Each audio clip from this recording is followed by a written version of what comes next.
Yo, allow me to teach you a lesson in lyrical precision. Seen behind bars with so many scars. It's manifest. Yeah, Humboldt County. Represent. I can see why you hate, but ain't no need to kill. Game any point when I get the bill. Pulling at the crib, yeah, I like to kill. The line of your conquer in the twisting grill. I'm over the hump and you're over the hill. I'm sweet like a peach, you're sour like a dill. With my steady beat, I'm about to make a meal. Take no height until my cup is filled. Ask the creator to create my fate. If you stop on the killing, maybe we can stop the hate. Search for the wrong places to find a mate. Manifest will flow, so bro, my life is great. Late because you take your sweet time. Make up redeem for your past crime. Draw the line, you may shine. He's on your mind, it'll be fine. Paradise, I lost cause it's where I dwell. For parlor tricksters, hopes I never fell. Sexy dancing girls, I love to smell. But I'm dwelling on the beach collecting shells. The prophet pop all these said time will tell. Can have them later when we're going straight to hell. Swell on my pockets cause you know I'm stacking now. Tell on the girl was as bad as well. Sell the most CDs I just buy. Swell, yeah, I couldn't bet you on the mic. I know you're always wrong, you know I'm always right. Me living in beautiful ladies, wearing a GC for your time. The style's too rich, you know, don't even try. Why? Just deserve only to die. Cry because your actors is a lie. I keep laughing at you while I'm getting Living it when I get locked up, clocking on the hustle.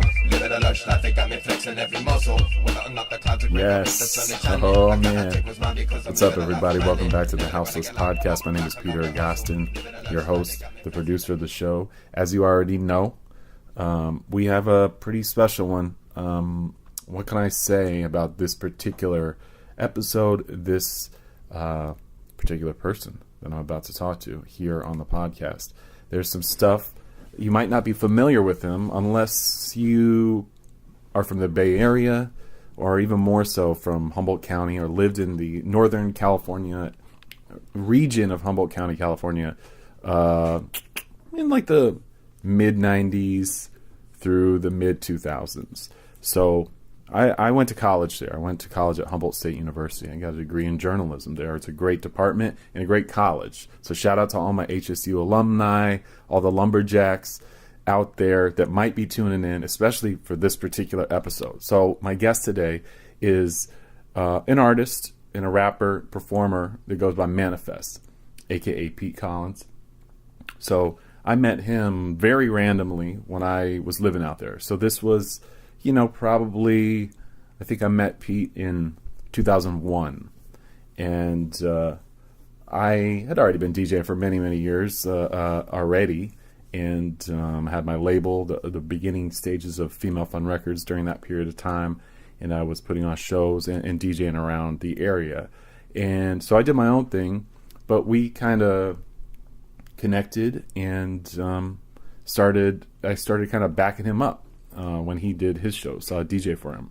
And I dug him. I thought he was kind of a wild and crazy dude. And I'm attracted to personalities of all kinds. And those personalities, the wilder tend to find me somehow. I don't know exactly. But me and Pete became friends, and we did a lot of shows together, me backing him up. A lot of interesting and unique ones that can only really happen in, like, this part of California and this part of the country, I think.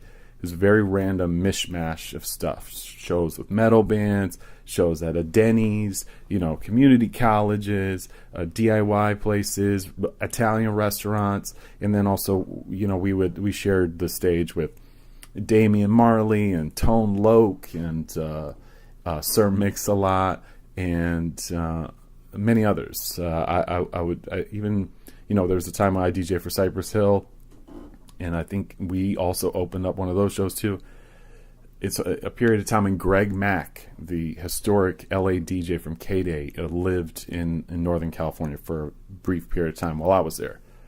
So I don't want to go too much on a tangent in that regard, but our relationship first started through music and DJing and stuff. And then when I moved away, flash forward a little bit, I heard something that, Pete got caught up in some sort of mishap, a misadventure that went completely awry. and essentially it was a caper. It was a heist in a casino. And I won't preface it too much because I would rather him describe this in the conversation you're about to hear. And by the way, if this is your first time listening, this is my weekly podcast. It's called The House List. My name is Peter Agoston. I'm the host and the producer of the show. Every episode is edited and engineered by CJ Stewart. In fact, I talked to CJ today for like 2 hours on the phone. We haven't had a good, proper catch-up in a long time. So all the previous episodes, this is edited by him. So we do this together. So this is a guy I also met up in Humboldt during this period of time that I lived there. Me and CJ actually recorded lots and lots of music together as well. So we have a whole other history outside of this podcast too, that only kind of like a select few people might really know. So anyway, this actual conversation too was recorded with the three of us in the Bay Area sometime last year. I think it was in the summer. And I've just been trying to find the right time to put it out. And as we approach, probably by the time I post this, on the SoundCloud page of the House List podcast, which you can find / the House List podcast on SoundCloud.com, or if you got the SoundCloud app, we're at about 50,000 streams in total, which is an amazing thing. And I just want to shout out all the people that have listened and reposted. Thank you so much. It's awesome and incredible. And by you guys doing that, it motivates me to keep doing this and doing more of them. And then listen, if you have people you think I should try to talk to on the show, reach out to me. Let me know. I'm open to ideas. So yeah. So back to this thing. Me and Manifest with CJ caught up in the Bay Area in a part of Oakland. I forgot what part. In the cut, that's for sure. And we recorded this conversation. It was late at night. I think I'd already recorded maybe 2 others during the time. It was during a trip I went specifically out to the Bay to catch up with old friends and record episodes. So we talked for a really long time. So this is actually like, even though this is a long episode, this is an abridged version of our conversation. And I will do a part 2. There's more to it. We cover a lot of ground, but there's a lot more to the story. And so Manifest is an artist that you can't find his music on Discogs. It's not on iTunes or Spotify, but he's put out maybe 5 or 6 albums. I got them all, and they're all, self-made, self-produced. He, did everything, all the artwork, and it's a true like kind of DIY thing. It's hip hop with like a mix of like, it's just a style all of his own. There's some reggae stuff going on. There's some very NorCal, like Bay Area influence, but it's stylistically, I can't really compare it to anything else. And since I know the guy so well, there's no way I can try to even correlate it with something else. But nevertheless, we have a lot of history, and so it makes this conversation all that much more poignant in a way, or certainly unique. And it's not really like any other one I can think of for the most part that we've done here on the House List. By the way, I know I was trying to make this point earlier. If this is your first time listening, hey, please subscribe, or tell a friend to tell a friend about it. It's available on iTunes, Apple Podcasts, of course, SoundCloud, like I mentioned, and Google Play, Stitcher, amongst many others. So find it, let people know. There's a lot of really great ones. I advise you to go back and check some out if you got some time. This is a good one. This episode right here with Manifest, episode 71. If you got like a long road trip or like a flight, or you're overdue for a long walk, this is something where you want to pay attention to. It's a pretty amazing story. So I'll kind of leave it at that. I don't like prefacing these things too much, so I want y'all to be able to listen, because it involves a subject matter that may be entertaining to some, and it might not be as much for others. So I don't want to be as presumptuous to think that you might think this is cool, because I don't condone what he's talking about. But I do think there's a lot to learn from this, and I think he's grown tremendously out of this whole scenario. And yeah, I mean, there's been some documentation, there's been some news articles from back in the day, you know, and I can assure you that this is a story that's never been told before, never from his perspective, and never at this kind of length either. And I think the statute of limitations at this point allows him to be able to talk about, you know, being arrested, committing some, you know, no-nos. But I would call this a cautionary tale. It's one about addiction. It's one about taking matters into your own hands to a point where the ramifications, it's only inevitable until they catch up to you.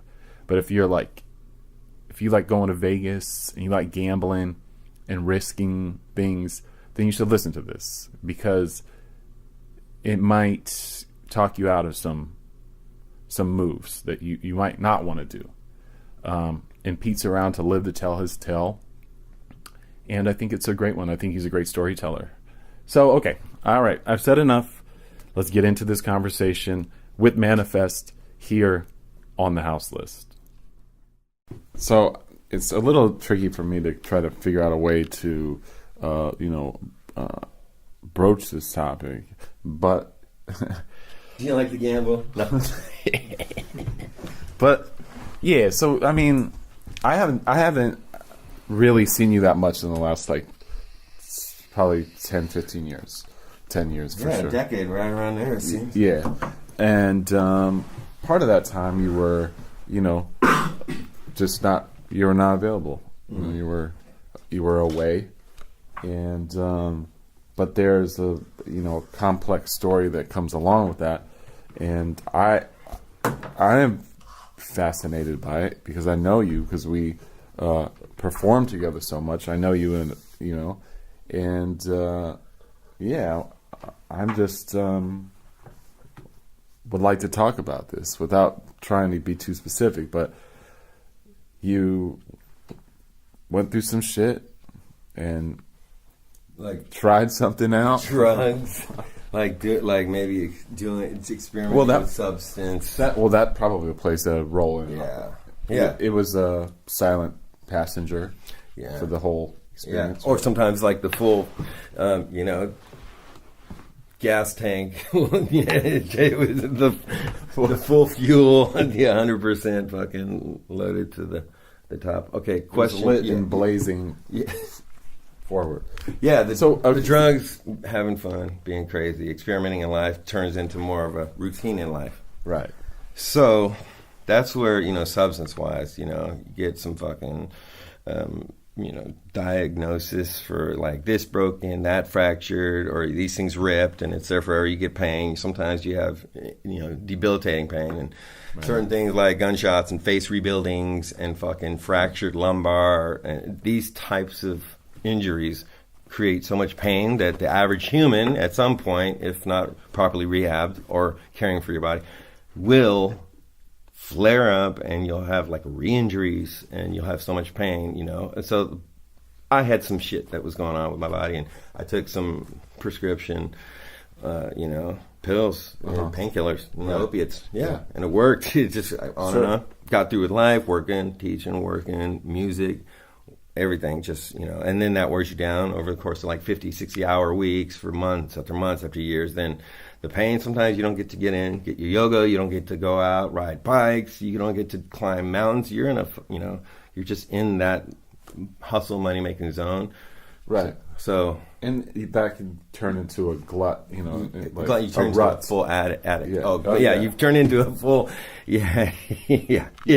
It takes over into where that becomes the norm, and we've all heard exactly how people get hooked on drugs. Yeah. And what people do is very extreme sometimes when they're on drugs. The funny thing is, this tale, this moment, this phase or era, had nothing really actually to do with any kind of illegal substance whatsoever. Not even a side passenger. The thing about drugs is just happening to, at one point in life, allow myself to make stupid, fumble mistakes by being high. or loaded or out of my own normal train of thought.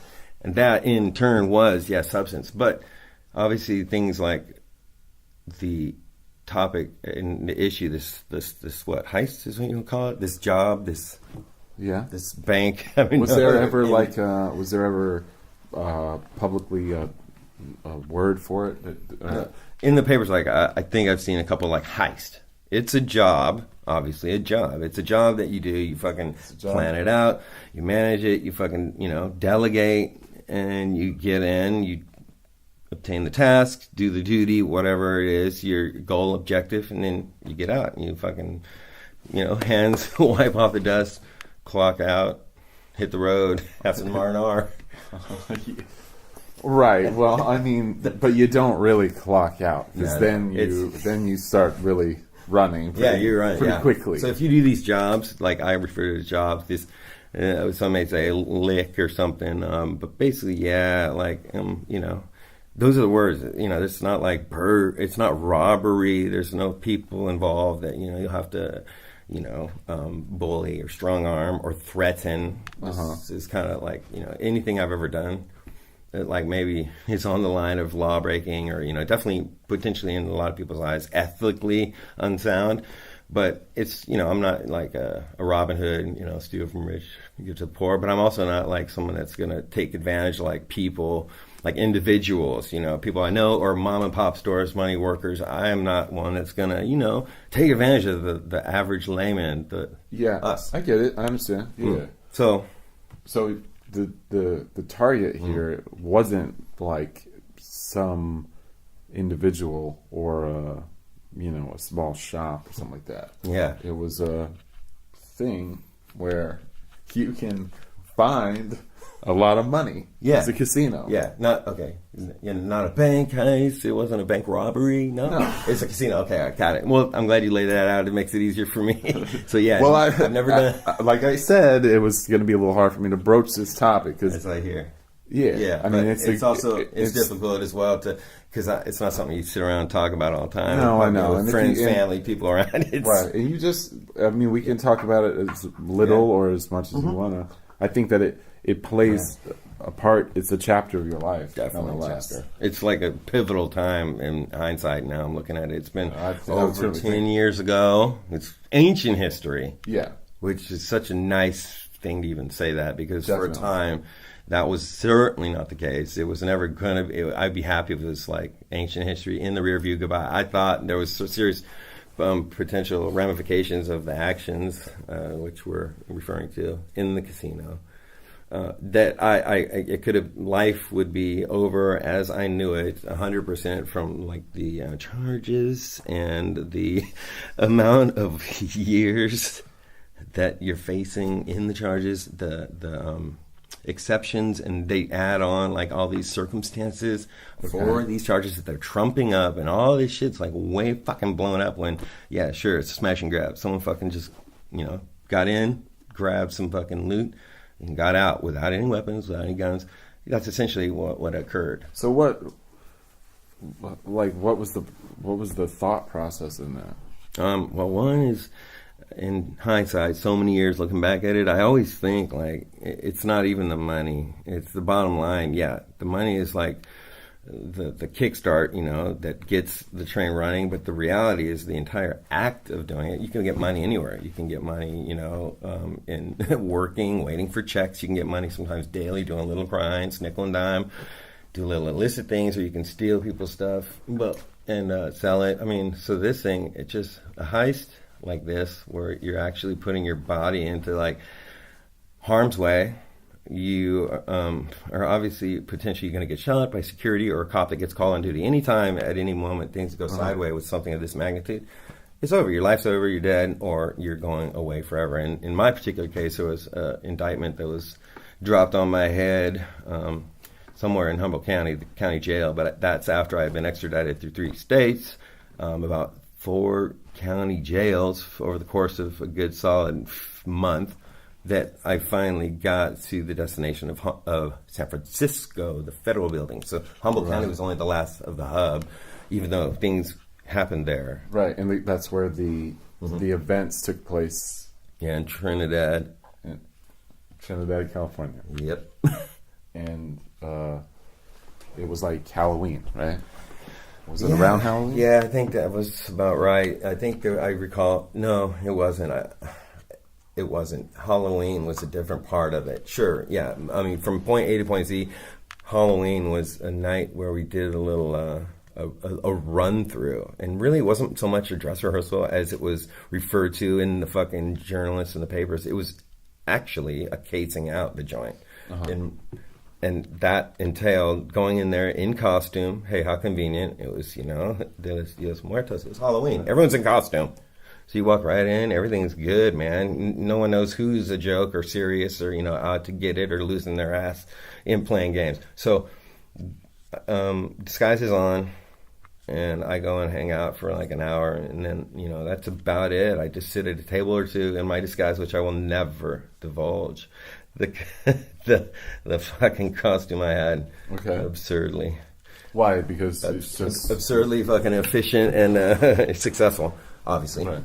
But and that's a whole different story. So, Cowboys, you'll see my affinity for the West.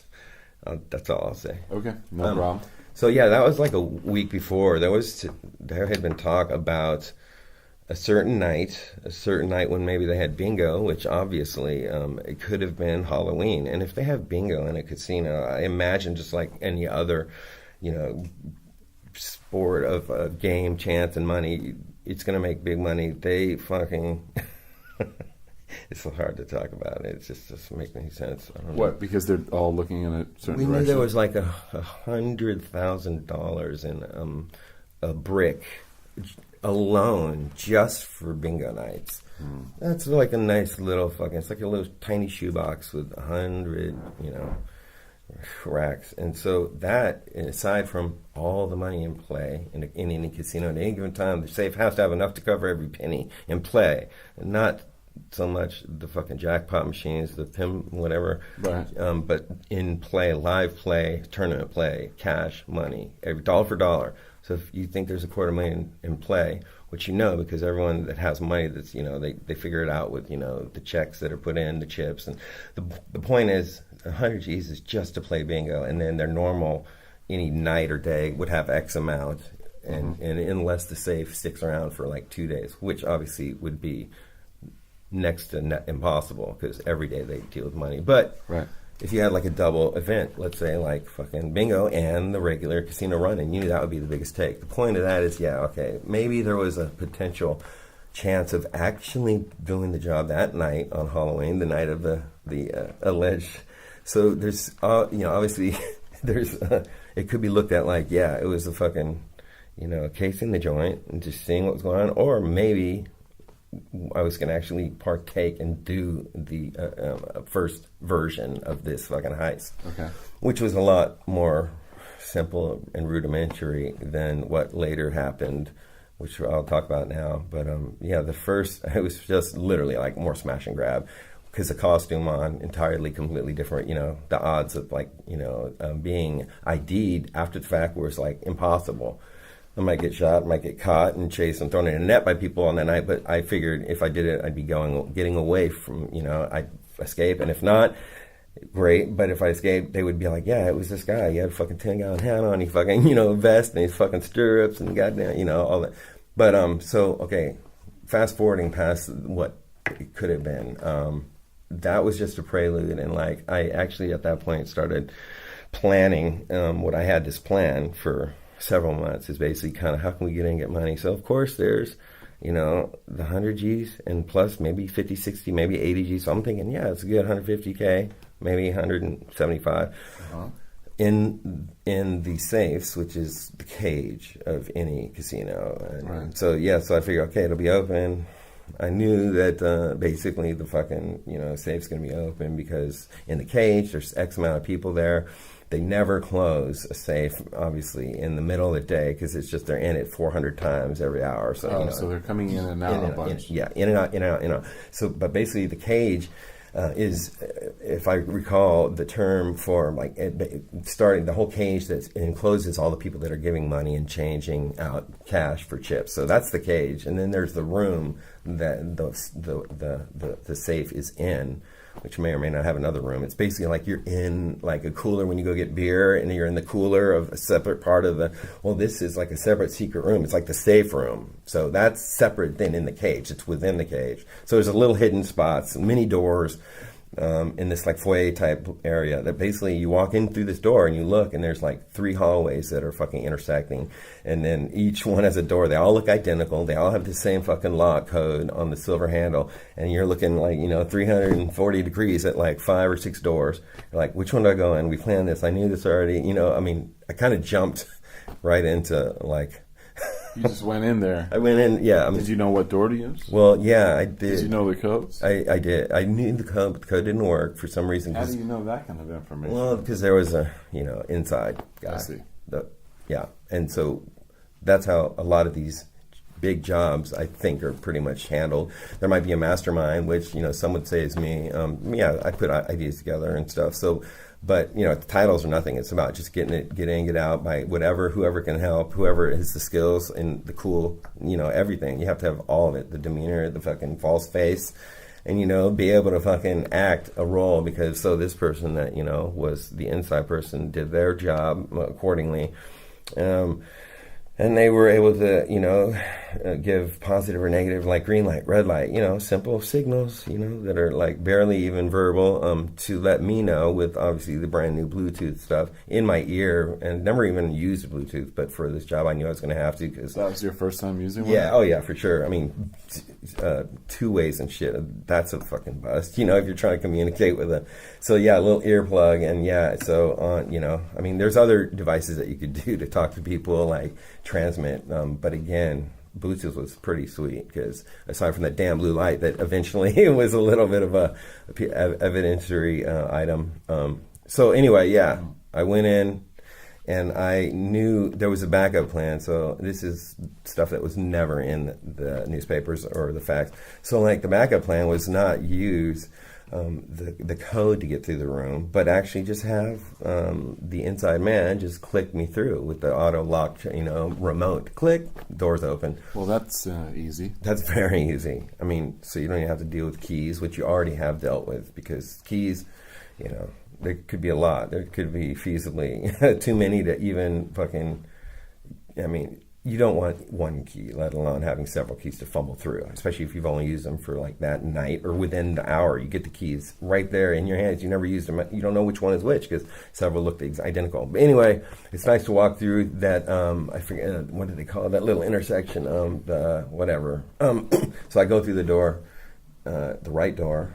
And then when I walk through the door, I'm actually only facing the back of an employee in the cage, one of the cashiers. So I'm like right behind him, but through a doorway is in between us. So I'm like, holy shit, okay, I'm basically 10 feet from an employee. If he just happens to look left or right, his peripheral alone should be able to detect me. Okay. Just coming through that door. Now his guy that normally is there, because there's always 2 people in the cage. Well, of course, one of them's at lunch, because we already knew this, because it's at midnight usually, blah, blah, or 1 o'clock, whatever it is. So we knew there would be one guy in there, one guy off the premises in a car, jerking off, whatever. And so I get through there. I see it's only one. I make sure. And then at that point, I go towards, like, left of seeing the guy, and he's in front of me, straight ahead. I go left into the, what is the safe. It's the room. And again, I'm spacing out the actual room's name. But so I get in there, and it's like nice and fucking empty, other than a gigantic, like a 5 foot,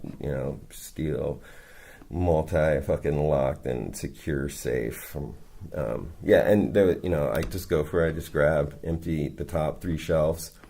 The safe is open. Why not? It's open because, again, they just, the cashiers, if you're going to open a safe like that, every time someone cashes in or out or gets changed, well, guess what? That's going to be like 500 times an hour. I think I mentioned, who wants to open a safe 3,000 or 4,000 times in a few hours, in a shift? That's tough. Yeah, I understand that. Yeah. And it's like a 100-pound door, right. So they leave it open. That's so, it. I mean, they got cameras right above it. Right. They got cameras right to the side, of which I was aware of. But it's impossible to really avoid camera and filming in this day and age. But even then, because other than wearing a mask and looking quite sinister and ominous and guilty, you fucking just You don't want to get on, so you disguise your face as good as you can. You cover up with a fucking hat, with pull your hair in, whatever, And so I did that. I had like a balaclava, whatever it is, a fucking ski mask is what I had, and I had that over my head, and then I pulled it down, but then I pulled it all the way up. So I did have it on when I entering the building, and then I had it on, which I had a key for. No, later before I left, I had to leave the key. Yeah, it's still open, the casino. So. And there's a plant next to the back door, and that's where the throwing of the keys was like in and out. That was where my gal, defendant, she was a handoff gal that basically had the keys that were the magic keys that would get through that whole cage and the fucking safe where I'm at. So I empty it, the three shelves about, and it was just. Now, don't mind me asking, if you don't want to answer this, is fine. But did you have some sort of container on your person? I had a fucking, what I recall, obviously a black, it must have been, it was a duffel bag. I know exactly the duffel bag. It was like nylon. I was trying to think if it was like a backpack. Yeah, I'm making. And you have that in like your back pocket or something? I had it rolled up. Like there's a nice, like those little cheesy bags that you get for free, like at the grocery store. But it's like made of like nylon or polyester. It's like paper I know what thin. you're talking about. So I had a duffel bag that was like big, but it was thicker than that. But it was still cheesy. I still had the duffel bag, and I just loaded it up. It took like about, I don't know, over a minute for sure, but it took like less than maybe 100. Was it heavy? Yeah. When I filled it up, it was bulky. Well, it was way heavy. Well, it was bulky, but the thing is, the fucking coins. Unfortunately, there was coins in like multiple bags, so they broke it all down into like not hundreds and tens and 20s. They broke it down into like cashiers through this shift, cashiers through the next shift. So there was several bags for tables and cashiers. There's fucking like dozens of bags.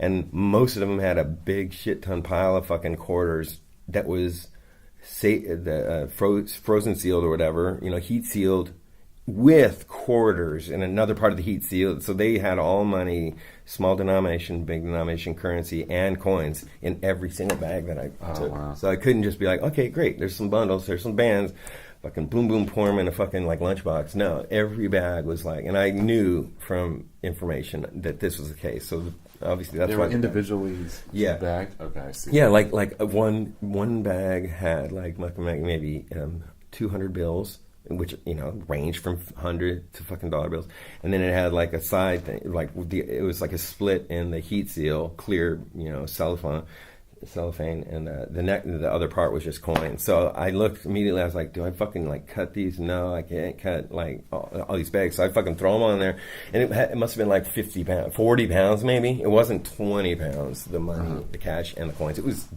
definitely like over 20 pounds. I had it like pull it over my right shoulder, and the bag was obviously the front and the back of the bag was like airy, but the bulk of it was like a nice stealthy armful, like carrying it, around my ribs, and it was fucking bulky. It was good. Like a football?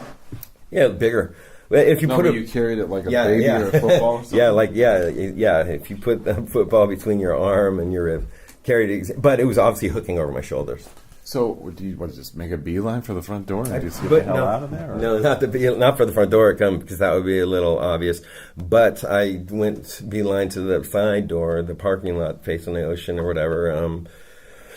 And that was pretty damn much a beeline. And on the way out the doors, I had the keys in my hand. I had to throw into this like little planter box. It was like a planter vase, big ass one, like probably like 30 gallon or half gallon, it's a 25 gallon soil vase with a big ass like ficus tree or some shit. So it was like major, a visual thing. Well, that's a great place to toss the thing, I think. And I knew there was a camera in the hallway, but I never thought it would catch actually the motion of me tossing the keys. It did? In fast motion running. Yeah, it got it really quick and blurry, but you could see out of my hand something like white in between me. And when it was like slowed down to frame for frame, it was just like a blur from my hand to and it was like even a reflection. I think maybe like the key. It was obvious. Yeah. This guy, this fucking whoever it was, this masked security guard wannabe, because basically I had a fucking entire get up like identical to their whole uniform, procured the day before from a large brand new mogul called Target, but so that was a security guard outfit that basically they didn't even know after it all if like it was like at first when it first happened, they had the video, they weren't sure if it was a fucking employee, they weren't even sure if it was a fucking ex-employee that had that uniform. So of course, yeah. All right. I would imagine that initially be kind of confused as to who could have possibly pulled this off. Yeah, especially looking at video of it, like through, I think there's like 400 cameras, there's probably like 20 rolls of film, screens, and all of it is recorded. Wow. There was just one little glitch. To your point, the beeline, I hit the door, and I made outside the door, and I ran down steps and some foliage to what was the car, the only car used at this point of the job. So the car's waiting right outside the parking lot, right outside the stairway from the casino's main sideway exit. So I got out there. Okay, we'll get back to that of what happened when I started the car and left. But right here, so there's all the cameras and they see the key. So they know that that's a point, the feds are looking, and they're like, that's a point where obviously a handoff occurred. He threw something he had fucking was obviously given to this woman who somehow, she's also seen on a scene going to another place, which was the cafe. I think there's information on that in the indictment. But yeah, so Miguel, she fucking went through, played her role great. She was playing Lady One and just a fucking passerby through the casino playing games. She was spinning the fucking jackpots and the whatever this casino the what are those called, the slot machines, exactly. So she was doing those and just doing what you do in a casino. Yeah. And so I'm outside waiting for like certain signal texts.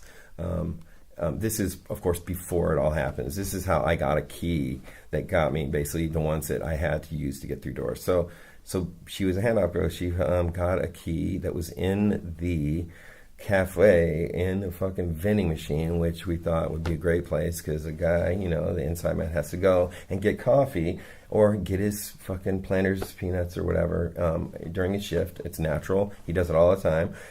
And the cafeteria, a part of it, happens to be off camera, one specific point. Well, that's convenient. So it just happens to be the fucking vending machine that's off camera entirely, which is ridiculous. Wow. Yeah, people are losing all their money all the time, quarters or breaking in or trying to grab it. And it's like, okay, they can do it there because it's not, you're never going to get caught. For the one thing that has money that's not a fucking, slot machine is the goddamn vending machine. So people could break into it that well. But that's the side of that. But who's going to break into a vending machine inside of a casino? Fucking some hungry motherfucker. And then the all-you-can-eat buffet is long since been closed. So I think I haven't stolen money from a vending machine in forever too. But sometimes you get ripped off. Sometimes putting your money in. But yeah, back to the real deal. We had to. So I'm at this point. She gets the keys from the cafe in the machine that the inside man had placed there just 5 minutes before she entered. Okay, so he basically goes, gets some coffee, just like these cups here, right, and he has the keys inside the cup, which he already procured. Then he walks from the office, which happens to be like a security thing, happens to be like a camera, a whole room, basically a control room. And so he walks from there. All the cameras are great, doing their thing. He walks, gets his coffee, and he walks all the way back to his office. Well, while he did that, obviously, he may or may not have left something in the vending machine, which were keys. And then she followed directly after, walked around the casino, nonchalant, looking very, as this is just happenstance. She's not a care in the world. She goes, picks keys up in her hand, and walks directly around in a circle, hits the side door, the infamous the only door used in this whole shenanigan. So she actually, instead of putting it somewhere where I could actually grab it, we actually do a handoff to make sure we didn't want any potential that the key got dropped or that I didn't see where the key was put. So we had a specific a specific time when I was walking right towards her, and then walking right towards her from outside near my car, and then she was walking from the casino towards outside. So in passing, we exchange, hands the key to me, which is great, and then she was already exiting the building. And a lot of these details are going to be a little fuzzy because it's dark. Okay. Yeah. It's totally dark. It's dark outside. What time of night is it? It's got to be past midnight, guaranteed. Is it busy in there? No, not really. Right. Which was kind of alluring on one level, but it was highly agitating on another, because sticking out like a sore fucking thumb when you're one of just a dozen people in a fucking place, but really crowded. Could have been way easier in blending in and stuff, but looking like a fucking weird security guard with like extra headgear and dark fucking ominous fucking appendages from his ear, like Bluetooth and fucking ski masks and everything rolled up. You can't look that nonchalant, so that wasn't going to work. We had to fucking, wait for a melanite and just, that's no people to bump into, no one at the door blocking you, no one fucking, that's it. Grabbing your fucking keys, trying to get a Snicker bar, So a quiet night, and I get the key. I obviously go and do my thing. While I'm in the cage, filling up about 198K and change, she is outside changing in a car, her car, that happens to be the second car in this whole fun event. So she's changing into like an old lady or whatever, just something that was not like the hot chick playing slots earlier. She changes entirely. The bummer is, in hindsight, she's so confident. She was so fucking like, ego arrogant, like really, a hot chick, and she walked like a hot chick. She had her fucking strut like that model fucking, runway, and her gait was one of the evidential, one of the elements of person number 2 or 3, her, that was very distinctive, her gait. So even though she was in one disguise, and then turn around an hour later, she's been gone, but then another woman comes in, totally different one, but wait, she's walking exactly like that young kid, and she could be 40 years in between them, but that came to light. They may not, they probably just, threw that in at the end to make it sound fucking, cannot possibly know everything about all of it because they're not in the fucking minds of a criminal. Right. But they have such a success rate because they fucking use all this fucking bullshit and muscle, and then it's like all the missing pieces, they write a fucking story in an indictment to glue it all together, because before that it's like 10 speculations, all this conjecture. The cops get together like, well, maybe it was this way. There had to be another guy. A guy's waiting in the car. So yeah, there's a fucking goddamn runaway fucking driver, and there's a guy in the fucking bank who's got to be the guy that's opening it. They don't know if it's 2, 3, fucking 4 people that is doing this job. Yeah. Okay, and part of that was designed later after the fact. But so fucking, I don't even know. I'm stuck somewhere between, like, in the vault and also out in the car. What? Wow. What So how the hell do you get out of there? Huh? I got out, and this is a good one. So while I'm emptying the fucking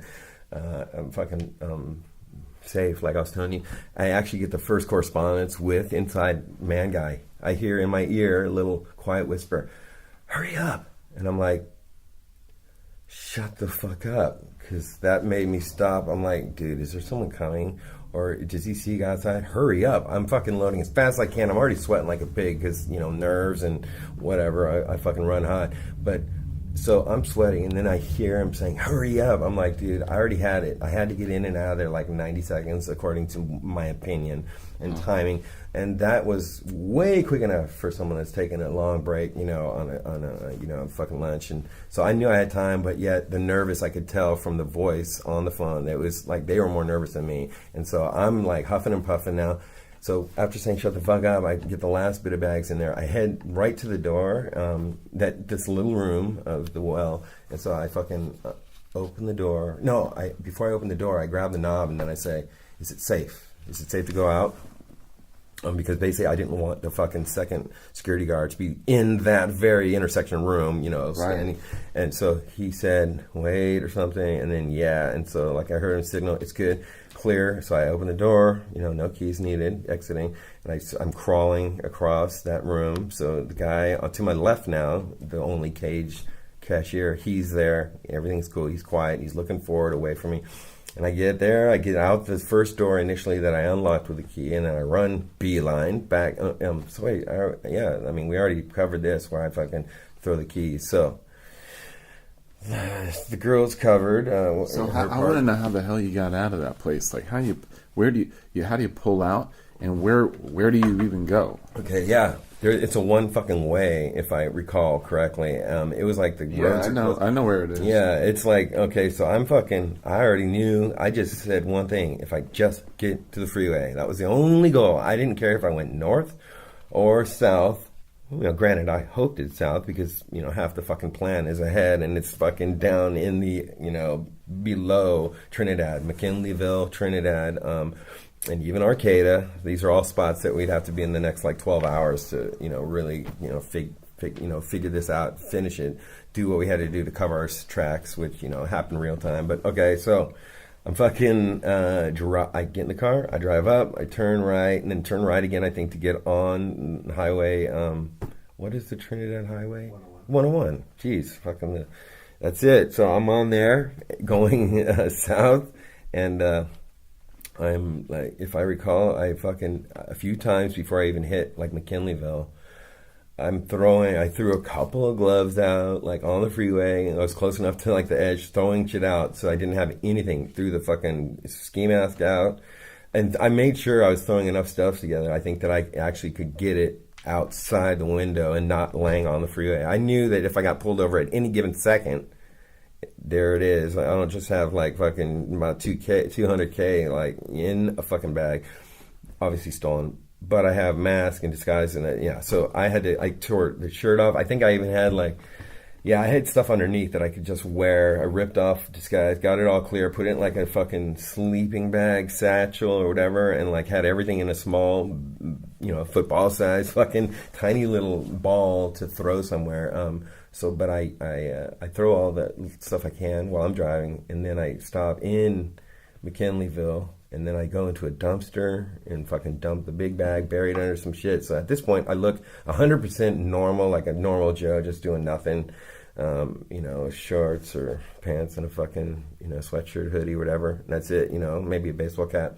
And now I've gotten rid of everything. All I have left now is obviously a nice, duffel bag that's loaded with cash.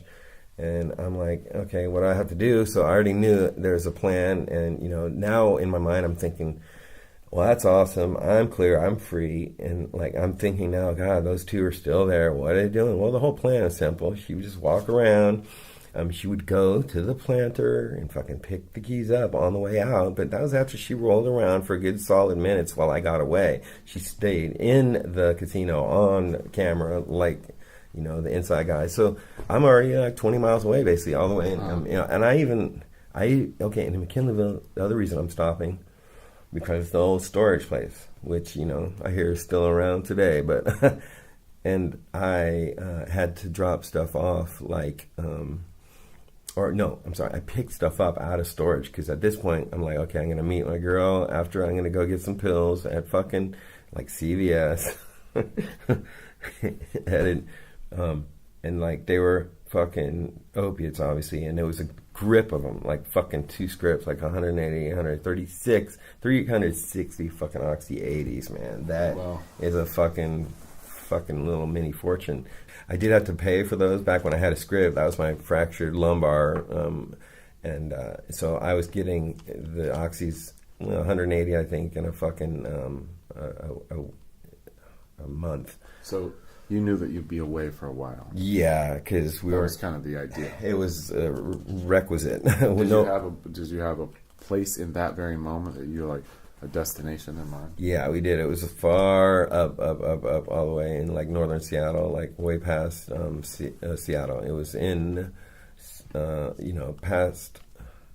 Let's see. It was Marysville is where the fucking place we were staying, the little tiny town.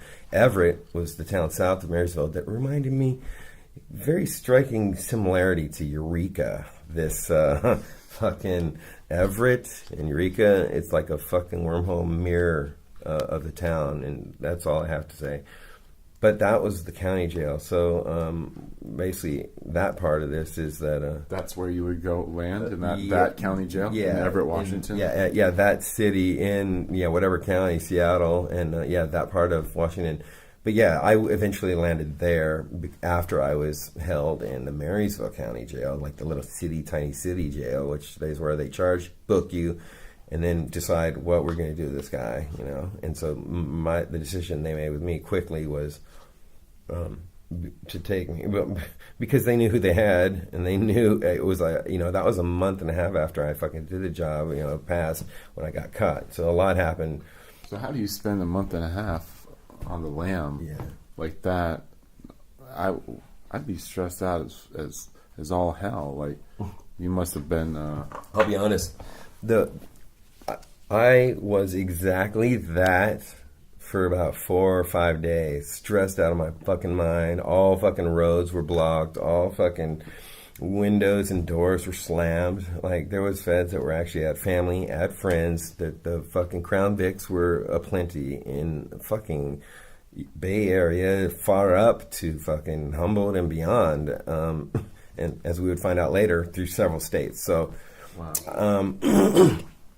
hiding from everyone is easy when you're holed up in a fucking hotel room doing tons of fucking straight, uncut, fucking brown, crunchy, crispy fucking heroin. And this is the shit that was so fucking dope. It took this to make the watered down nasty black tar, and that's what you get with the throwaway remnants of this just beautiful fucking where did that come from? Pretty much certain it was like south of the border in Mexico. But you bought it when you were on the run? No, I bought it. That was another oddity. I actually bought it like during this fucking ridiculousness. Like, that was one thing I stuck around in Humboldt for. How long did you stay around town for?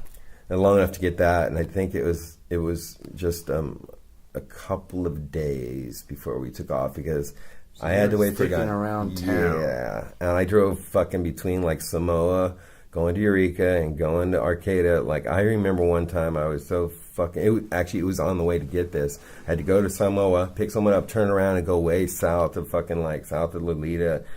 No, it was about like Fortuna. I want to say like south of Fortuna. Like, on the road, quiet, fucking, no one around, and I had a good connect, but it was still shady because I had a grip of fucking loot in the fucking trunk with a couple weapons, and I was on the run, and fugitive numero uno for Humboldt County for a minute, and like, I was there stuck because of addiction. I already had like fucking a huge amount of pills that would last. What they should last like 3 months, but instead it would last me a month, and then add to that like 2 ounces of that fucking just beautiful fucking heroin. So I got that. How many pills were you taking a day? Well, it's it's rough. I mean, I probably started with like 1 in the morning, 1 at night. Then you go 1 morning, noon, night, just like a meal. And then you have one little midnight snack. So there's like 5 in a day, or 4 if you have a little siesta. So basically, I would say never really like over 6 or 7, because if I did 8.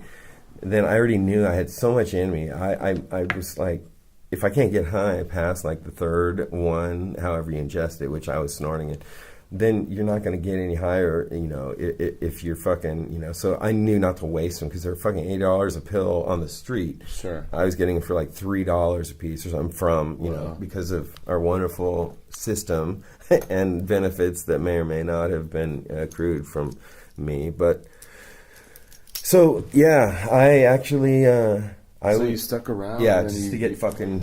Just to score? Yep, scoring. Copping on that. And then hit the road. Once you got it, you were like, okay, I'm going to leave town now. Yeah. Was it like the middle of the day? No, we went, yeah, it was like, by then, the next day, it was like morning, because I had to wait until the first when they woke up to get the pills. So I already had the shit, stayed in some hotels, some grimy shit in Eureka with the fucking Chiva, the brown, the fucking... And then I remember just having to stick around Humboldt for a little while, dealing with some other shit, basically like tying loose ends, dealing with the job, and, just finalizing. So, but once I was clear to go, I hit the road and fucking, stop maybe in, I do recall, like Gold Ocean, something in Oregon. and stayed out at this fucking killer spot that I've been at before that's like basically on the coast, literally like hotel rooms, like looking at the view of the Pacific, fucking unbelievable sunsets right there out of the hotel room. Very cheap, like hotel, inexpensive and awesome. But we stayed there for a while and got loaded off our fucking minds and broke the trip up to go to ultimately to Marysville, which is, you know, just short of the fucking north border of Oregon or Washington. I'm always fascinated when someone goes on the run and why or how come they choose the place that they go to. Obviously, there's probably a multitude of reasons. You know, why not go some nondescript place like in the Midwest, or go like some unassuming place like in some place that you've never been before?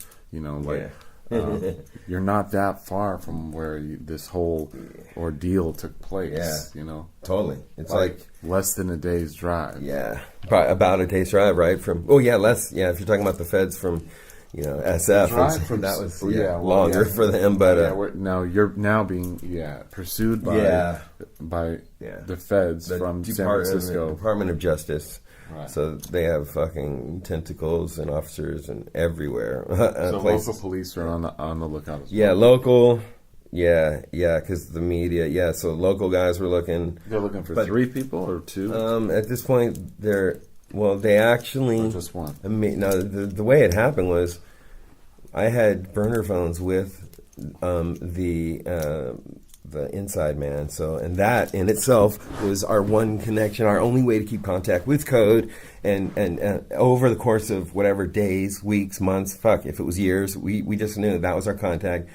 Completely untraceable, not even in the names, obviously. I was once we made it up to Marysville, after a few stops, Oregon, having fun, just living, eating food, getting loaded, fucking writing and fucking painting, you know, just having fun, like along the coast of California. And so we got. And this time you feel pretty like, okay, we're in the clear a little bit. 100%. I was like, 100%. Yeah, I was clear 100% because I got like a couple of, like 1 or 2 positive like thumbs up, like in the course of a couple weeks, which to me, that's all I needed was like a fucking, hey, it's all good, fucking coast is clear. So I got 2 of those, maybe spanning about 2 weeks. So 1 a week average, which kept me completely fucking feeling at ease. And that's not necessarily good. You know, your guard gets down, you start relaxing, and you fucking, No, please. You're loaded, and you don't think about things before you know it. Someone's like sniffing up your fucking ass crack, saying, let's get them. Let's book them down. I think if you're doing copious amounts of opioids and heroin, like, you're gonna maybe start to become a little forgetful or a little drowsy at the least. Well, it works on people different ways. Forgetful, drowsy is one thing. That's more honestly like weed. Like with something like these, like it's just relaxed and less assertive. You're more passive with like details, and but you still have to keep entirely on track and know your objective and this, the equation to get you there. But you're loaded enough, and you don't go in there like after fucking like shooting up fucking 10 pills or like I'm taking fucking like 100 cc's of fucking pure heroin. You plan it over the course of weeks, then months, and ultimately I've had things in my life I've planned a lot longer than that, we'll say. But so you have a whole routine and a whole rehearsal down, and even the aftermath is all part of it. So I was up there and fucking barely right next to fucking Canada. Well, I think it's like 10 or 15 miles, but I'm sure it's got to be like 20 from where we were. So I'm the part is where it gets really bad is that I do feel at a couple points in the month following, I hadn't heard from homie, and that's when I'm like, okay, this is a little odd. It's been over a month. And then there's no signal. But during that time, also at the end of the month, I sent some money, which was like a Wells Fargo. I sent some cash because there was a signal. Hey, I need a little cut, little taste. So I sent money to kind of help my partner out down there. I sent a couple Western Unions, which if you don't know, that's money laundering, essentially. If you put any amount of money in and you Western Union someone in another state, you got to be careful. You don't need that kind of fucking rap because it's not even fucking laundering. You're fucking sending someone a goddamn fucking, a couple $100, maybe $1,000. Oh, we do that every day, all day, around the world. But when you're doing it and it's during a crime commission and it's across state lines with stolen money, boom, there it is. You're fucking. So that's considered money laundering. Yeah, money laundering, and that may hold up to 10 years. It's between 10 and 15 years of a mandatory federal time for just money laundering alone. Wow. Not to mention traveling over state lines with fucking stolen money, which is another 5 to 15 years. Spending over $10,000 cash of stolen money. That's another 5 to. So totally with the 5 felonies in the indictment that dropped on my head was 55 years is what I was facing. Wow. But that's, again, I just fast forwarded to the indictment day in Humboldt County, Eureka. But what precluded that was the extradition all the way from Marysville, because when I got caught, her and I went to fucking Vancouver for a night during all this when I think I must have sensed things were getting bad because we went and really got fucking faded across the border of the country. I carried fucking weed and pills over the fucking border to Canada, Vancouver, to get one reason to get fucking smashed loaded off our ass. Probably it's stress release now in hindsight. We go over there, get a hotel, stay a fucking 24, 36 hours, and it was fucking great. It was insane. I was also checking out hey, I could fucking dig it here. Vancouver's nice. I priced some fucking houses. I was like, we really, you could fucking hide away out here, and there's different, than going to Texas. You're out of the fucking country. So I wasn't sure about extradition of, for crimes and felonies, but I'm pretty sure feds go get you if they want you, and they have unlimited resources. They'll find you if you're just across the border. You're saying. They will find you anywhere, and across the border wouldn't slow them much. Yeah. So that's why I didn't stay and go.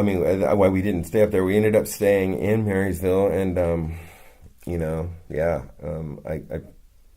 were living for a while there after I didn't hear from him, and I sent the money, and I know he got it, and then so I'm thinking, okay, somehow he's gone. He's got to be busted or something, but I didn't get any other warning. So it turns out one day I am going to buy another burner at fucking Radio Shack. Me and my girl, we're in Seattle. I buy the burner phone, and I'm in the Radio Shack, and I realize there's some guy, and he walks right into my chest area, basically invaded my space. He didn't touch me, he didn't bump me or graze me. He just walked directly and blocked me. And I'm looking at him. He's short, whatever, half foot shorter. I'm looking a little down at him, and I'll never forget his face. And he's a suit, a tie, any cheesy Docker shit, but. I had a funny feeling. I was like, what the fuck is this guy's deal? He doesn't look he was a little too stringent and too together to be a fucking undercover Radio Shack guard. I knew this guy had stuff going on in his brain. But again, I didn't put it together because I was loaded on fucking shit right at that time. So I leave and I wonder, was he trying to fuck with me? Because I wasn't stealing anything, but I was loaded off my ass. So I was like, is he thinking I'm too high? Is he going to try and say, do I have drugs on me? I leave the store, I fucking get the burner phone, and I turn around and never look back, and he's never around me that I notice. I do look back then, because when I saw him before I even landed at Radio Shack, I saw a car behind me before we even went from Marysville to... So I kind of was sensing there was some shit, some guy, something, some energy, and I knew it when I saw the guy. Then I got my fucking feathers ruffled straight up, because I was like, okay... This is a little odd, but no, there's no fucking way in the world. But it turns out the link that was actually putting me there was my fucking, after 4 P.O. boxes or something, from fucking Eureka to Fortuna, then up to fucking Arcata, and then McKinleyville. And I did the last 3 addresses within fucking 3 months. So obviously, if you look at that and you're a Fed, which, they have full access to postal and, residents, I was bouncing around like a bunny and they're like, this is a trail. We got to see where this thing ends. Well, of course, the forwarding address after, Eureka, Arcata, McKinleyville is up to Marysville, Washington, where we knew we can get some safe fucking, communication going, and no one in the world knows anything the wiser. But that was unwise at this point. And we kind of forgot because we were also thinking, it wasn't just my life. Wasn't just 24 hours of fucking heist. That's all I'm gonna do. You know, the world revolves around this. That was just a fucking job. Like, you leave your shit at the office, you go home, you don't have to think about it. Well, we also did other things. We traveled, we had fun, and, you know, we did shit, you know, aside from anything illegal. And so the thing is, like, we didn't fucking... So what is this guy like? He doesn't say anything to you, but you have a premonition that you saw him before. Where obviously he must be following you. Anyone that fucking walks right into your face zone and eye to eye and stops there, and you're fucking standing there and you're doing your own thing in your own life, and he stops and he looks you dead in the eye and sizes you up like right in your face, and you're like, you're fucking wondering, what's wrong with this human? I haven't done anything. I was just looking, you know. But and then I fucking, excuse me, and walk around him. So I knew he was engaging me on a different level than just viewing me or, you know, spying on me or surveilling me. He wanted interaction with me, and he engaged me right there. He made me go off of my fucking route in person, eye to eye, to see if I was going to be able, motherfucker, I'm going to kill you, get off my shit. That's crazy. He would just go like up to you and see if you might say something. Yeah. Right? Or if I would just be like load out, like, fuck, get out of my way, yeah. You know, he was sizing. You have a real read on you. Fuck, who are we dealing with? Yeah, exactly. Yeah, they're like, and the way they find it out is just by literally walking up right into your face. Yeah, I mean, he had nothing to fucking take me to jail for. What have I done? Well, it turns out later on, I mean, what did he have? Okay, he had a burner phone that fucking the inside man left on his table. If there's no burner phone left on someone's residence table after a job like this, what is there as far as evidence? I mean, if that's the missing link on what set them off, you know, was information on a phone, which is basically, you know, 20 numbers on the phone, right? A burner.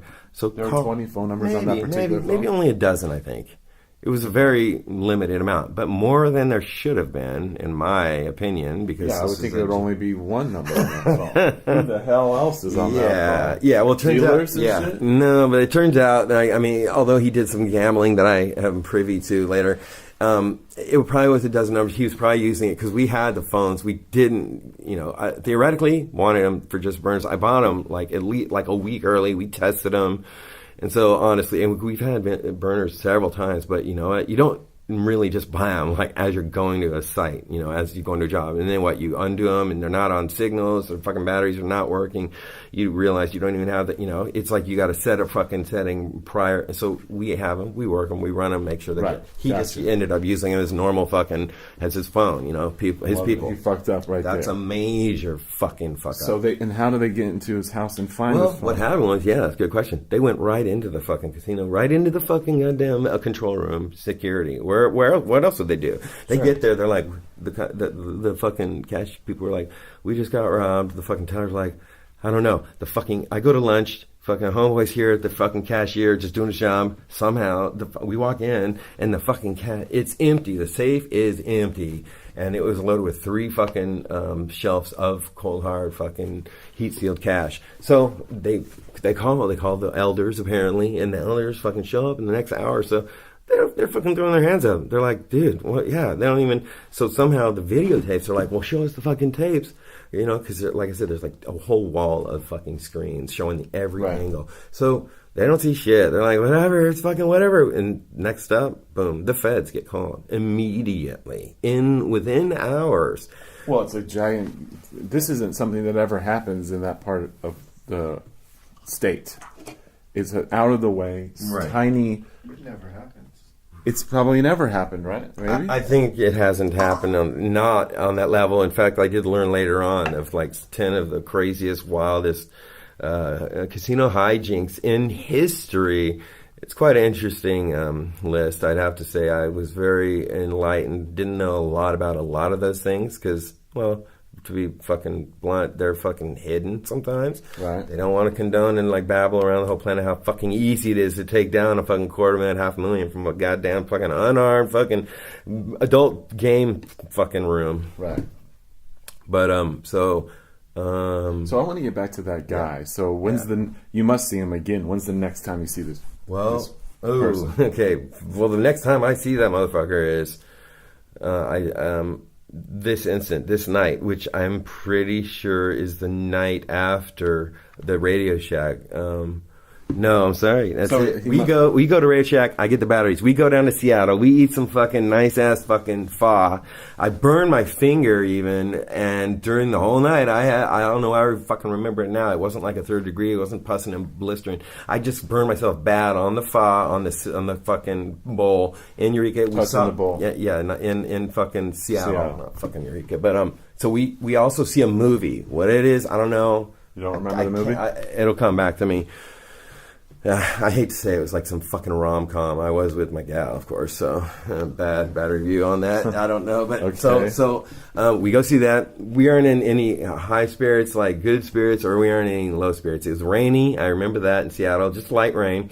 We decided to go back to the homestead, and we're up in Marysville. You know, half hour ride north of fucking Seattleville. Her house that we were living in, the house, which is her family's house. Okay. There's a split parenting situation. One of them lives at that house. Of course, her mother, who has had her fair share of near fatal fucking battles and overcome tons. I totally respected her mom. But, okay. We were friends, Yeah, she loved me. I did love her. The gal I was with, we had a good thing going. That was unfortunately really quickly after the commencement of our relationship turned to deep fucking dark use of substance out of control, which proportions of that had never been experienced by either of us, especially her, because she really wasn't ever experimenting with anything. So I was somehow fulfilling some kind of this need she had, as she always fancied that whole shooting up and the loaded feeling of the whole rock star way. I don't know, all that shit seemed to really kind of light her fucking fire, but that made it easy because she totally adored all my music. She fucking would listen to it endlessly when I'm recording. She would just sit and fucking chill on me making beats. And she would also paint fucking incredible pictures while I'm recording beats for hours. She would go to the acrylics and oil and do huge canvases. Really shocked the hell out of me. So you guys were exploring your artistic wilds, all while running from this man who's now clearly following you. Yeah, exactly. We were loaded fucking beyond that night. Painting, both of us painting. She crapped out a little earlier than me.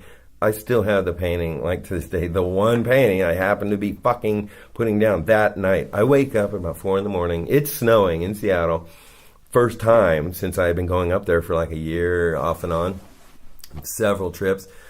So it has winter wonderland feel to it. I think it's in December. I know it's in December. It's probably mid-December. Right. Christmas is still coming. And so we fucking, I go have a cigarette, like I was trying to say. Yeah, have a cigarette outside in the cul-de-sac, right in the front porch, like I've done 100 times everywhere in my life when I've been smoking. Go out front, check the scene, smoke a cig, just go right back to sleep. In this case, right before I fucking get the cigarette, I probably, took a little puff of some fucking nice fucking Shiva. Or after the cigarette, I gonna take a fucking nice ass Chase the Dragon. Boom, a hit of the fucking, and just put me right back to sleep, floating on a fucking carpet magic.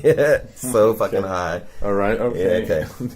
That wasn't really the question. No. So I took, to answer your question, there he is, I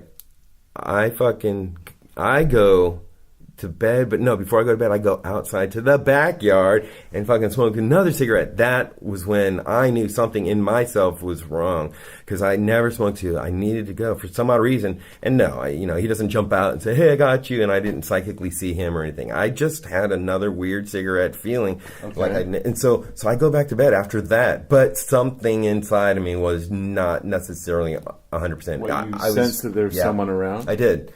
I went to the backyard. I looked out and saw nothing, but for some reason, and I smoked another cigarette. I don't know why. So that one night, really nervous, right? I did get nervous, and then I went back in the house. Maybe that actually could have been why I fucking went to the backyard. I was in the front yard. I just know that night so specifically clearly, and so I could have gone in the backyard because something in the front yard where the first cigarette did not fucking add up, and it could have been. Did you see a car or something? No cars. I know there was no cars there. it's just that feeling you get. I probably had someone dead smack looking at me, filming me. It's obvious. I just didn't see them. But it turns out, yes, they were, because I go back to bed after being outside in the back. I fucking jump in, fucking strip down, naked, got the girl, electric blanket, everything's good.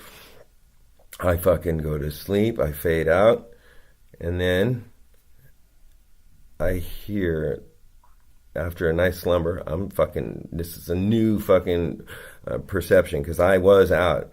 I'm fucking dead asleep, and then boom, fucking bam, bam, bam, bam, bam, bam.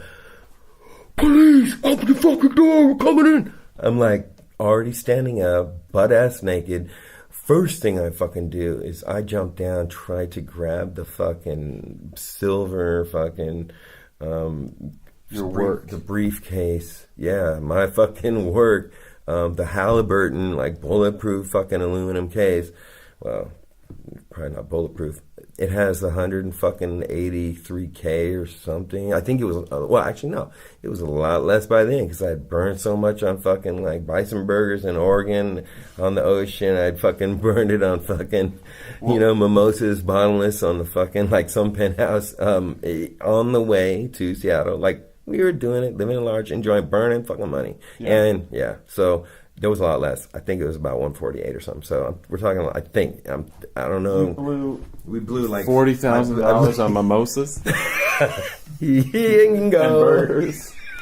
Bison, baby. Bison. And a couple that of, makes sense. A couple of hotels. Like, we live in beyond our needs. Were you accumulating more heroin during this period? No. The money went here, and really stupid. This is where it all turns into fucking juvenile annex, and this reveals a lot about my mistake and mentality of that time. Sure. I bought a car. There you go. I needed a car. I had to have a car. What kind of car did you get? I got a fucking Mustang. What color was it? What? What color was it? It was black. It was like midnight black, and it had black everything. I got black fucking windows. I put those in like the darkest in history. I fucking put like fucking neon under the carriage of the car, neon blue. Like, I don't know why that happened. I put in remote start because the snow. I put in fucking the fattest fucking sound, dude. I had like clips, fucking like 15s. Dude, so fucking dropped this Mustang. It was fucking like You got that in Washington? 1,000 decibels. I did. I got it like at this Saget. Actually, that comes to mind. Fucking Ford Saget. They had like 1,000 cars. I just wanted a muscle car. This car, I've always wanted. Bought it cash. I bought it. I fucking forgot my checkbook. I did. Right, so I fucking bought it in cash, which is a goddamn fucking imbecilic fucking move on my part, obviously, which is even more compounded with my idiocy because I fucking could have bought a fucking sick, sweet cherry 66 fucking Mustang for fucking $5,000. I could have, and it was so fucking beautiful. It was like cherry cola, dark plum, fucking like a beige fucking ragtop. And that was in a fucking Oregon fucking side out near, it was like Grants Pass or some shit, some place so far out in Oregon, no one would ever find that car. And that's why it was for sale for $5,000. It was a classic. It was sick, but I didn't fucking buy it because I'm a fucking vain, arrogant, egotistical, materialistic bum that was so fucking loaded. I had to fucking drive another, 300 miles out of the state to go buy some fucking redone, because the muscle cars of like 2005 and that are trying to emulate the fucking classic, legendary, the fucking Chevys, the fucking well, I got one and it was sicker than shit. It was the best car I could ever imagine. I put it together and it added up, I think the 28 was the fucking car cost cash, which would get you snapped anyway. 28 fucking racks I dropped for. All right, so you're obviously like you're out of my mind. You're out on your mind buying completely suspicious vehicles, tricking them out like you're balling out of control. Yeah, like David Hasselhoff, Knight Rider. I don't know what happened. Buy the Knight Rider car. But balling because and obviously you're making it even that much more easier for these gentlemen to find you. Highly visible and highly ridiculous. Such a fucking look at me attention, which is like just fucking rule number one. I'm not sure where I went wrong. I bought that car. I don't know what I was thinking. It was the dumbest. You regret buying the car? Yeah, it was the dumbest mistake I've ever made. And think, $10,000. You don't have to fucking be any brain surgeon, rocket science. Everyone knows $10,000 wakes up the fucking beds. It's a fucking alarm. It's a goddamn fucking red flag. And somehow I thought, what, I was above that? Or no, I just happened to cleverly forget it to put myself away forever. It was a stupid oversight. But, so when they're at the door, okay, the cops run in. What's Fucking going on? first level of defense. They wake up. They wake us up. I fucking scream, get out of the fucking bed. Cops are here. I'm like, one of my feet is trying to kick the fucking case of money like out of the couch. The sofa bed. It's handcuffed to the underside. I know that because just 12 hours before, after the radio check, I was outside with no shovel trying to dig through, looking for a place to bury the money. Because it was either bury the money, but there was no fucking goddamn shovel, which I needed to get. And I was either bury it or put it in a fucking safe deposit box, which was right there where our fucking P.O. box was, which is what eventually connected me to Marysville, because I had a P.O. box a mile from the house. Anyway, there's no shovel. I didn't get it fucking in the fucking safe deposit box, obviously. So what happened? It was under the fucking bed, which is another ridiculous. Could have had it in the chimney, far up the chimney, and no one would ever found it. Instead, it was right there for them to find. They're in me. Before I know it, I also somehow was able to put on fucking sweatpants in all of this. So I'm waking her up with the right hand. I'm fucking trying to kick with my left hand the money out from under, and I actually put on like the velour black fucking three-way stripe fucking Adidas suede fucking dope pants. And because, I'm a bastard, I don't want to be standing there, balls fucking hanging with, fucking. That I can understand. Yeah, the cops, everything. It just looks bad to get shot, like, while you're naked. It's not good, the image. You want to be like, all fucking decked out with your fucking vest and your fucking hat and all your shit you're playing, but no, if you're shot naked, that's just some cold-blooded shit that looks, it looks a little odd. Did they break down the door?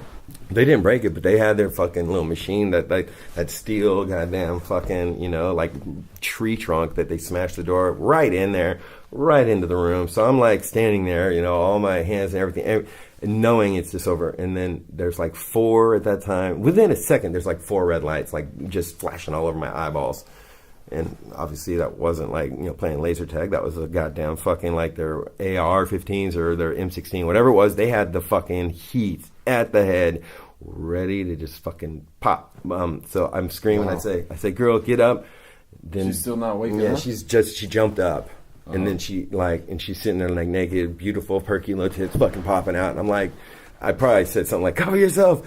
And like she's all like, can I cover myself? Something. I know that something happened because I can still see those. But the blanket, she had to cover herself. And then I don't know, the next guys came in. That was like the task force in black, like you see, sort of SWAT-esque, black, their fucking helmets, that riot squad it looked like. But so it's the morning now too. Right? No, it's about 4 a.m.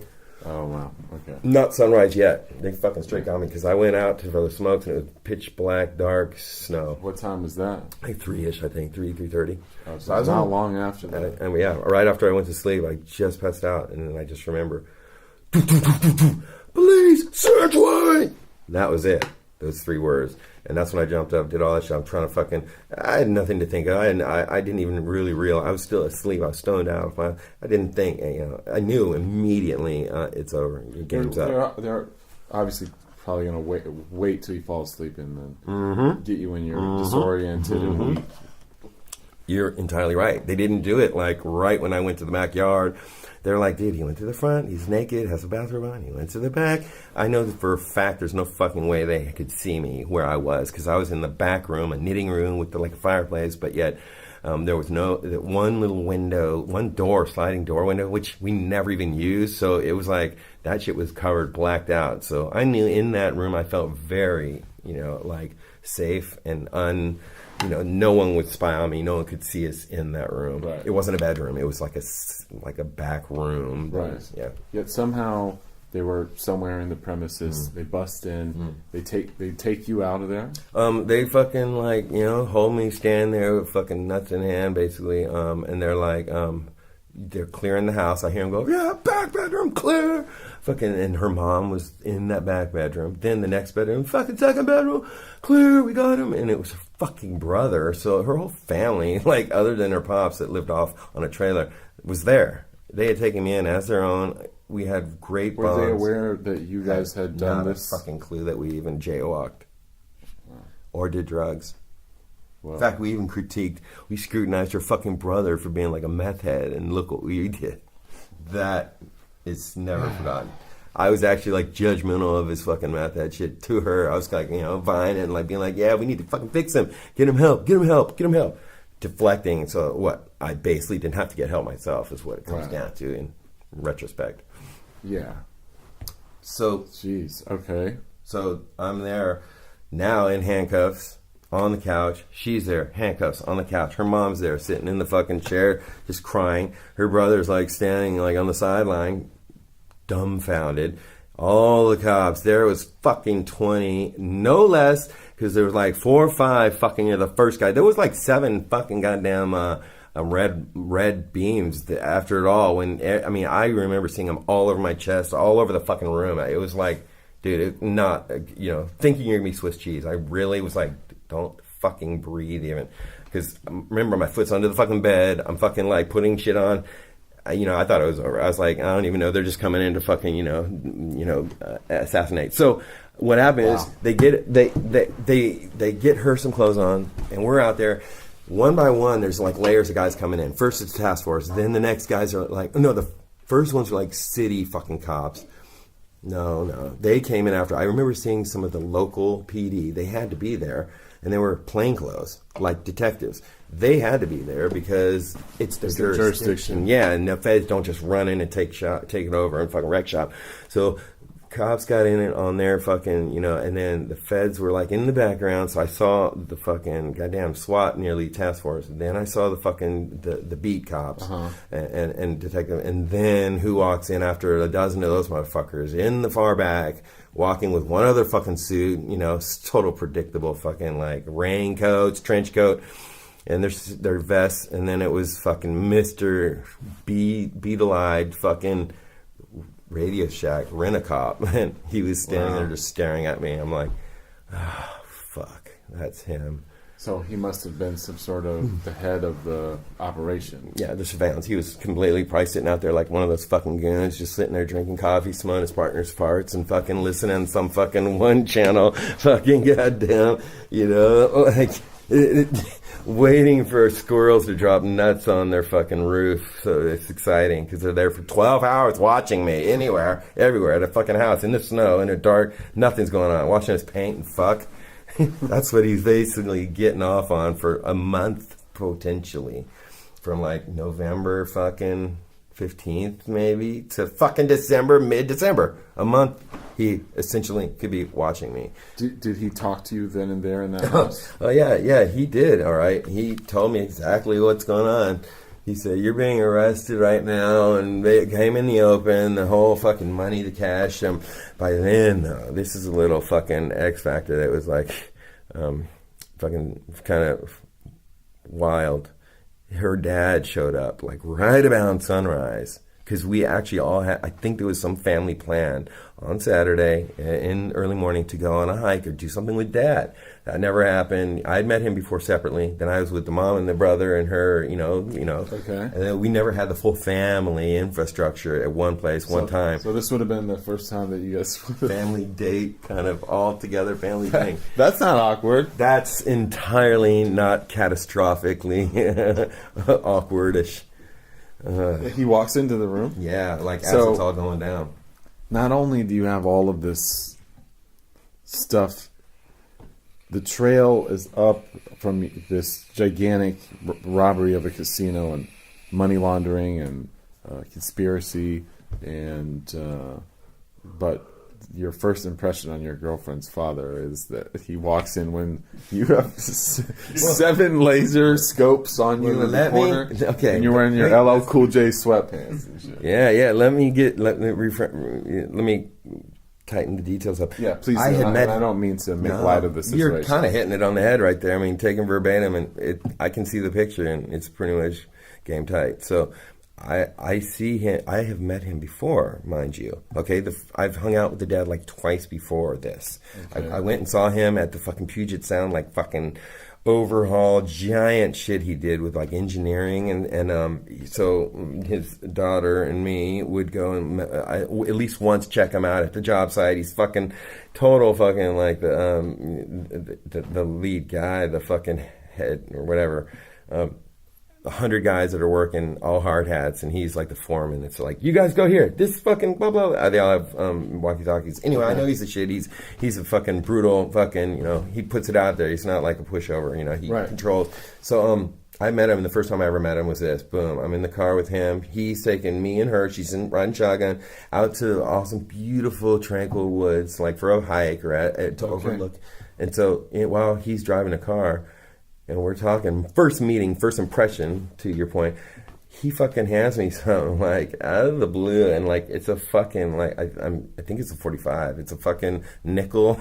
It's a gun, a loaded gun in my hand that her dad handed to me. Like, while you're driving in a car with her and her father. Yeah, first time I ever met him. I'd been up to Seattle with her a couple times. I was already with the mom, already with the brother. I had met the dad. No, this is the first time I ever met him. I'm driving in a car. He's driving. I'm in the back seat, and yeah, why does he give you a gun? For protection? No, he didn't hand it to me. He had cocked it when he was driving and kind of showed it to me, like. It was quite obviously a not so subtle fucking message, like, don't fuck with my daughter. I have a fucking gun. You want to see it?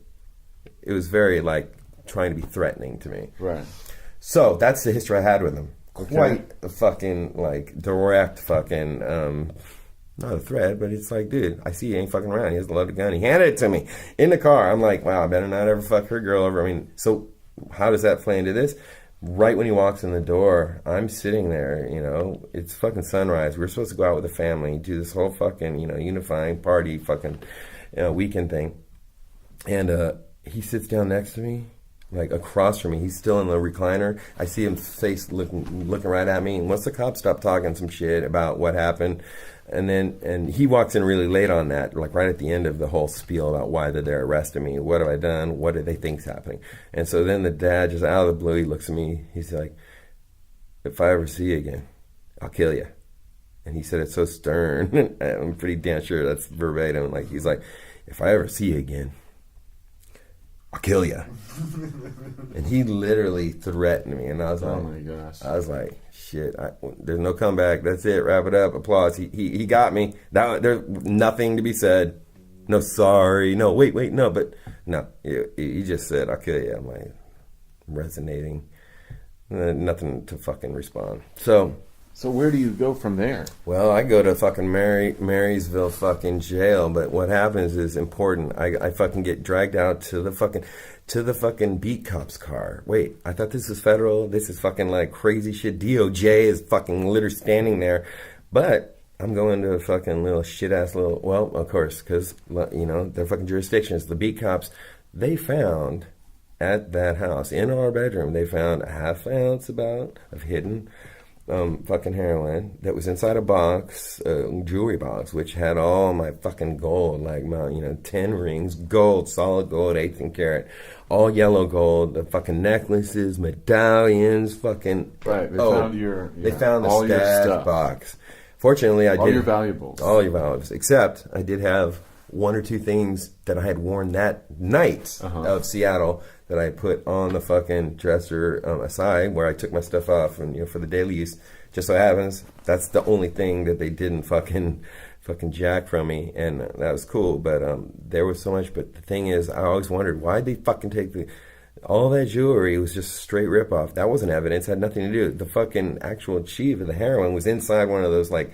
I don't know, fucking Clorox cans or one of those fake. It was like a little deodorant spray can. And so that's where the fucking dope was. So they could have taken that, but they took the whole jewelry and all the fucking.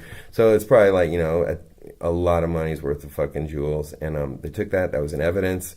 So I was being arrested at that very moment for drugs and guns, because when they opened the car, which they knew was mine, they had all that. They went to the dealership, they got all the info, and I had it on, obviously DMV, that showed registration. It was all legit with illegitimate fucking capital to gain it. Yeah. But so they tell me you're going away for drugs and guns. I'm like, what's the charges? Well, the charges is, of course, drugs, maybe for sale, personal use, and then the fucking goddamn sawed-off shotgun and the little pea shooter 22 that I had, revolver. But yeah, the sawed-off, that was, so I'm sitting. Did you buy that as a sawed-off shotgun? No, I Did you chopped create it that? up. Yeah, I caught a little hacksaw, took the fucking, all of it. Had you used that? What? Did you need to use that? How'd you use that?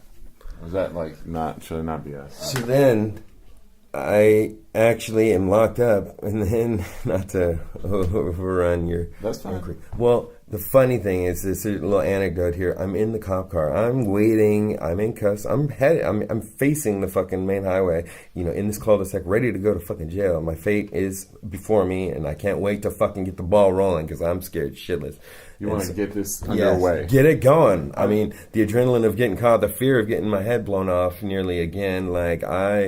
I was like, okay, that's over. I survived this. What am I going to do now? Have I just breathed my last fresh breath of free air in my life? So I'm like, fucking just get me to jail. Maybe I can fucking get my way out of this and stuff. Because there were still safeguards in place. I was not giving up. I didn't surrender. So I had some fucking money under my bed. Whatever. Fuck, man. I've had money under my bed like that fucking numerous times. Right. Yeah, with fucking locks on it. Yeah, it's like anyone smart has their fucking little savings, their fucking rainy day fund. Yeah, you protect it. You have it in a box. You fucking chain it up, or you fucking nail it down. You fucking put it in a safe. That was just my money. So that's my way of thought.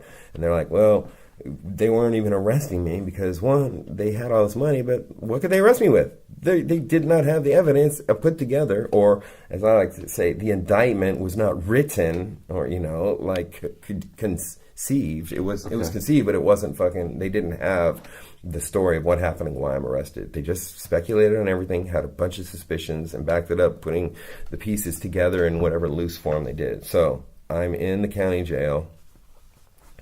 I'm not thinking of anything other than, God, I'm not going to be here for long. I got to be going somewhere. I didn't know if I was going to be going, to Humboldt. Didn't know if I was going to go north. So I fucking, basically, I'm waiting there, and they're in the next room next to me, the locals. And so they come back to me at like 6 hours or whatever. It's like, getting into mid-morning. Yeah. And they tell me how much they counted. And I'm like, okay, whatever, fucking jerk off. What's next? They're like, okay, well, and then they basically say, yeah, you'll be staying, and we're going to charge you with drugs and guns. So they wait that shit, and they had that. So I have to wait around. I get to fucking the arraignment like 3 days later or whatever, after I'm in the intake, and then from the intake, actually the weird thing is the intake, like many jails, is fucking co-ed. And so me and my girl were fucking in the intake, and we were in separate cells at first, but there was a time when we actually were both sitting out before actually getting fingerprinted, before getting our pictures taken, before getting, talking to the nurses. So it was a communal place. And so her and I were actually talking. In Marysville County Jail. Yeah. Or actually, no, Marysville the police station. No, it was the county jail, because I spent like a week there. So what happens from there? And that is where we're going to pause our tale here on the Houseless Podcast with my special guest, Manifest. I hope you guys have enjoyed that one-of-a-kind conversation. And there will be a time in the future when the two of us can get back together, and we will do a continuation of that. It was an incredible conversation, and I hadn't seen the guy in a long time. And like I said in the intro, we go way back. This is a guy I DJ'd for many times during a period of time when I lived in California. And to hear him tell the story was, I gotta say, enthralling. But there's a lot more to it. That's all I can say. And when the time comes, we'll do a continuation of that. I want to thank Manifest Pete Collins for taking the time, meeting up with me and CJ. This is a rare one where the podcast is actually the two of us, in fact, all three of us together recording it. So that was a special one. As you know, every episode from the beginning to right now has been edited and engineered with CJ. So thanks to him. Thank you guys so much for listening. This was a very special one. I know you might not be familiar with the guy, but his story is one that I think you can take a lot from. You can learn a lot from. If you're, feel like you don't have any options, take it as a cautionary tale. If you find it entertaining, because, Pete is an entertaining storyteller. He's an entertainer and an artist through and through. So I know fans of true crime stories and podcasts, and listen, of course I'm a faithful long-term fan of unsolved mysteries and stuff like that. But in no way do I condone or advise any of the activities that were done and talked about here. I think there's a lot of things that he should not have done and mistakes that he made. And I know that now, because we're still in touch, he's in a much, much better place in his life, too. And I'm very proud of him for that. I want him to know that, because I know he'll be listening. And I want him to know I'm very proud of him for where he's at in his life right now. So, and I'm proud of you guys for continuing to tune into the podcast, but just for, live your life, but do it, just be careful out there and do it the right way. And I'm going to promise to do the same thing myself. Nobody's perfect. People make mistakes. And, if you can, sometimes you try to forgive them and also, you continue to live your life and all of that. Also, I do want to say that this is, to all the people in Humboldt County and Arcata and Eureka and McKinleyville, there's a lot of people that I met and knew during my time of living there that hopefully tune into the podcast periodically. I'm sure that they got something out of this as well. It's a cult-like story, and that has never been told before in this way, in such a candid and revealing way. And I think that can only have been obtained through my relationship with Pete, and that he's comfortable with me, and that he trusts me, and I trusted him, and he gave me an honest story from his perspective. So again, thank you guys for tuning in. We're going to play a joint. I'm letting CJ pick some songs for this one out of Manifest catalog. I know this one's going to be a classic. Don't forget to subscribe. Apple Podcasts, SoundCloud, Stitcher, Google Play, wherever you listen to it, just continue to and spread the word whenever you can. All right, thanks, y'all. Until next time. Peace, y'all. I'm out of here. Out on bail. You don't know what I have been through till you walk in my shoes. How can you even pretend to do what you do? You can't know what I have been through till you walk in my shoes. How can you even pretend to do what you do? This is dedicated to the evil forces. They're trying to bring one down, many down, all down.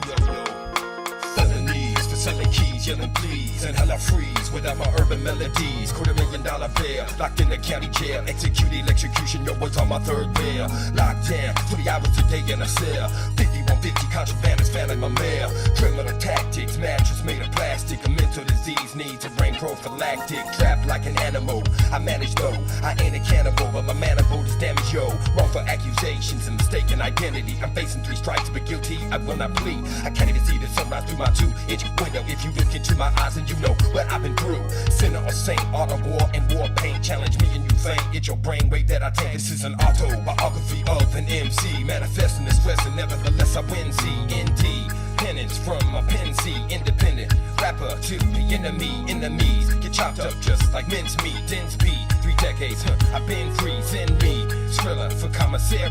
Now I'm locked up in this case, they say it's necessary. Like Jesus, County, Mandela, Mumia, and Geronimo, they try to do me like that, but you know that I am on the road like the Central Y5, convicted but kept up a lot of government is helping and would like to see me rot and die. Like Jesus, County, Mandela, Mumia, and Geronimo, they try to do me like that, but you know that I am on the road like the Central Y5, convicted but kept up a lot of government is helping and would like to see me rot and die. Locked down, tell the cops to put the Glock down. Hot town, don't frown, or you get knocked down. Overground, cause the shit is over, your head, meditate the Medicaid, only God can judge my fate. Lockdown, tell the cops to put the Glock down. Hot town, don't frown or you get knocked down. Overground, cause the shit's over your head, meditate the Medicaid, only God can judge my fate. Crucified, they want me to lie, take a deal, please use their time. Even when I cry, I stay real, I take this case to the box, maintain my innocence. So fuck your plea bargain, even if I'm in again. Suffocating, frustration, player hating is on the rise. Interrogating all the inmates, no faking, and no disguise. My revelation, I only got a little time to shine. So come to the repo man, cause I'm repossessing all this mine. I got a stranglehold on my window of opportunity. Now where the hell would I be without my Humboldt County community? Unity, a constant vacant, unfamiliar. I would tell you all my secrets, but then I would have to kill ya. I crucify rappers, try to be like pop star. Motherfuckers ain't never seen the back of a cop car. I'm scorned for life, barred with so much strife. Will I live to see the day that I find and marry my wife? Life ain't a honeymoon, I ain't a groom. If I didn't have faith, I think my fate was doomed. Then I hate the room that is filled with gloom, and I need it so scary, it's tripping psychedelic shroom.